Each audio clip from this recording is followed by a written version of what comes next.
Saat sedang di kelas, San melihat ada citah di jendela. San berpikir kenapa ia muncul saat itu. Gadis di sebelah yang menyukai San, mengedipkan mata padanya. Lalu, alarm kebakaran berdering dan seluruh siswa berhamburan keluar. Ternyata, citah tadi dipelihara San dari kecil. Dulu, San dan ayahnya menemukan bayi citah di tengah jalan.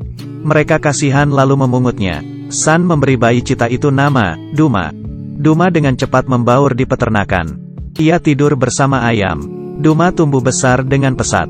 Larinya luar biasa cepat. Suatu hari, ayah San berkata bahwa tempat Duma bukan di sini. Duma harus pulang ke rumahnya di padang sabana. Di sana, Duma dapat bebas menjadi dirinya sendiri. Minggu depan mereka akan berangkat ke sana. San tidak rela Dumanya pergi. Tiba-tiba, ayah San meninggal karena sakit keesokan harinya. San tertekan. Ibunya menyewakan peternakan dan pergi mencari kerja. San dan Duma dititipkan di rumah tantenya. Saat San pergi ke sekolah, Duma merasa kesepian. Ia sangat bosan dan tak sengaja menyalakan TV. Kartun di TV membuatnya kaget hingga lompat ke meja. Tantenya kaget dan lari ketakutan hingga lupa menutup pintu. Duma pergi jalan-jalan ke sekolah San. San yang keluar dari kelasnya melihat polisi. Ia tahu mereka mencari Duma. San mencari Duma di toilet. Tapi di situ ada anak-anak yang menindasnya. Saat mereka berkelahi dengan San, mereka melihat Duma di toilet. Gang anak nakal itu lari terbirit-birit. San segera melarikan Duma dari sekolah. Mereka sampai di padang rumput.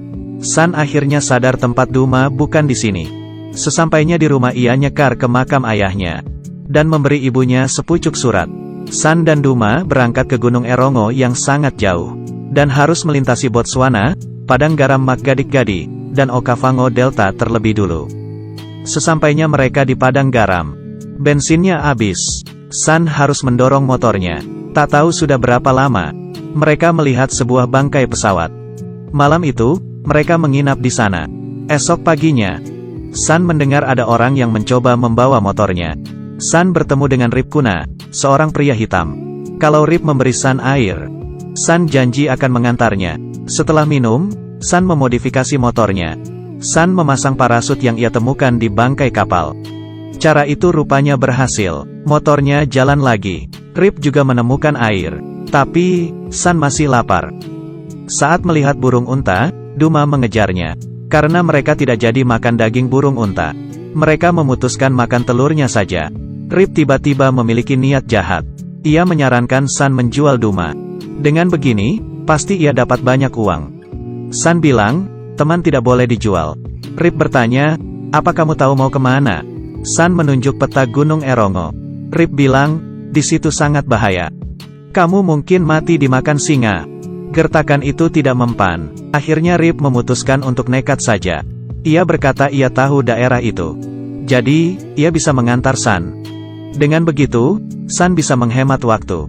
Setelah jalan beberapa waktu, San tahu dari kompasnya bahwa mereka salah jalan. Tapi, ia mempercayai Rip. Mereka sampai di sebuah reruntuhan. Di situ, Rip menemukan mata tombak. Ia membawanya karena bisa dipakai sebagai senjata. Di tengah jalan, mereka melihat bekas tambang berlian. Rip menyuruh San menunggunya di luar. Ia akan masuk mencoba peruntungan. Ini kesempatan San untuk kabur. Tapi, ia mendengar suara gemuruh dari dalam gua. San tahu pasti guanya runtuh. Ia putar balik dan kembali ke gua. Ia melihat tangan Rip dan mulai menggali. Setelah kepala Rip muncul, ia berhenti menggali. San menancapkan sekop di sebelahnya, lalu pergi meninggalkannya. San dan Duma sampai di pinggir sungai. Ia merobek bajunya menjadi kain panjang, lalu membuat rakit dari ranting dan batang pohon. San membiarkan rakit mengikuti arus. Duma melihat sekeliling dengan waspada. Sesampainya mereka di arus jeram, rakit menabrak batu dan hancur. Saat itu, buaya di tepi sungai melihat mereka dan langsung berenang mengejar. San yang masih berusaha mengapung tersapu ombak lagi. Buaya sudah mendekati kakinya. San berusaha menusuknya dengan tombak. Ia menusuk sambil berenang ke darat. Duma juga berusaha berenang. Untung saja, ia berhasil menepi. Sesampainya di darat, bahaya lain datang. Di padang rumput ada singa, bison, dan kuda Nil. Semuanya adalah binatang buas. Mereka berjalan perlahan di antara ilalang tinggi. Begitu keluar, mereka diserbu kawanan bison. Sun lari tunggang langgang karena takut. Untung saja, Duma mengalihkan perhatian kawanan bison. Tapi, karena lari terlalu jauh, Sun dan Duma terpisah. Duma masuk ke perangkap pemburu. Ia dikurung di kandang. Hari mulai gelap. Singa dan hiena mulai keluar. Sun bertemu babi hutan saat mencari Duma.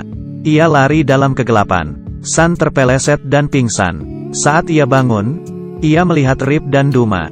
Rip ternyata menyusul mereka. Ia juga membebaskan Duma dari kandang dan menyelamatkan Sun dari babi hutan. Sun lalu minta maaf. Harusnya ia tak meninggalkan Rip di gua. Rip juga minta maaf ke Sun. Seharusnya ia tak menjebak mereka. Rip menceritakan kisahnya. Sebenarnya, ia adalah orang suku pedalaman. Ia ingin ke kota untuk merubah nasib. Tapi, ternyata hidup di kota tidak seperti yang dibayangkannya. Ia tidak menemukan pekerjaan yang cocok. Saat perjalanan, ia terjebak di padang garam. Tiba-tiba, ada 2 antelop muncul. Duma segera mengejarnya. Mereka yang kelaparan berharap Duma berhasil menangkapnya. Duma meleset sekali lagi. Malamnya, mereka melihat ada pesta di seberang sungai. Di sana ada banyak makanan lezat. Esok paginya, Sun dan Rip pergi ke kolong kemah. Setelah bersiap, Sun naik ke atas sambil memegang perutnya. Ia seketika jatuh pingsan. Saat orang-orang menolongnya, di dadanya ada ular besar. Orang-orang berhamburan keluar. Rip segera menyusul ke atas dan mengambil makanan. Setelah dirasa cukup, mereka segera pergi naik perahu.